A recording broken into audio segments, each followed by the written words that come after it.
अस्सलाम वालेकुम। इनाया के किचन से खुश आमदीद my YouTube family and my Facebook family. I hope आप सब खैरियत से होंगे। आज मैं बनाने लगी हूँ मीठी टिक्कियाँ। बहुत दिल चाह रहा था, काफ़ी दिनों से खाने का दिल चाह रहा था, तो मैंने सोचा आपसे रेसिपी भी शेयर कर लूँ। बहुत ही मज़ेदार और सिंपल तरीके से बनाई गए हैं ये टिकड़े।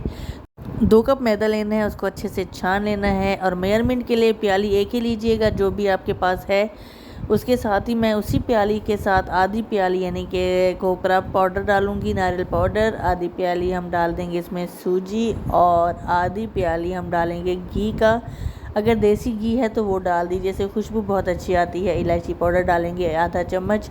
शुगर मैं डाल रही हूँ यहाँ पर फ्रेश 1 प्याली वही वाली भर के, लेकिन अगर आपके पास शुगर पाउडर है तो वो भी आप यूज़ कर सकते हैं, उससे भी टिकड़े बहुत ही मज़ेदार और खस्ता बनते हैं। तमाम चीज़ों को मिक्स करेंगे। अब हम डाल लेते हैं इसमें ड्राई फ्रूट्स। उसमें मैं डाल लूँ सिर्फ बादाम और पिस्ते।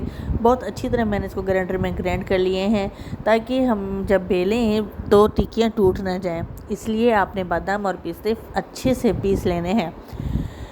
तमाम चीज़ें ऐड करने के बाद आपने इसको दूध की मदद से जनाब गूंद लेना है। और गूंदना इस तरीके से है जैसे हम अपना नॉर्मल रूटीन वाला जो आटा होता है गूंदते हैं, उससे हमने इसको हार्ड रखना है।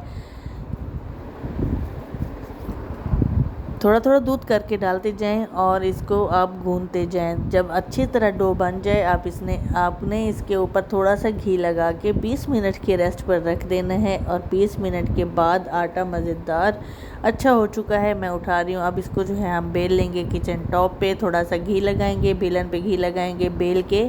उसके बाद हमने इसकी टिक्कियाँ बना लेनी है।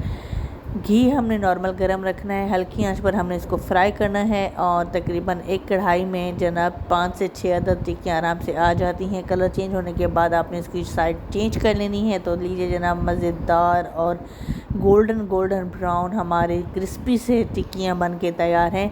अब थोड़ी देर इसको हवा पे रखेंगे तो इसमें ज़्यादा क्रिस्पीपन आ जाएगा और ये मज़ेदार और मुंह में घुल जाने वाली टिक्कियाँ बन के तैयार हैं। तो कैसी लगी मेरी ये आज की रेसिपी मुझे ज़रूर बताइएगा, कमेंट ज़रूर कीजिएगा और मुझे फ़ीडबैक देना मत भूलिएगा कि मेरी ये रेसिपी आपको कैसी लगी। ट्राई ज़रूर कीजिएगा। इनाया के किचन से इंशाल्लाह आपसे फिर मुलाकात होगी एक और आसान रेसिपी के साथ। अपनी दुआ में याद रखिएगा। अल्लाह हाफिज़।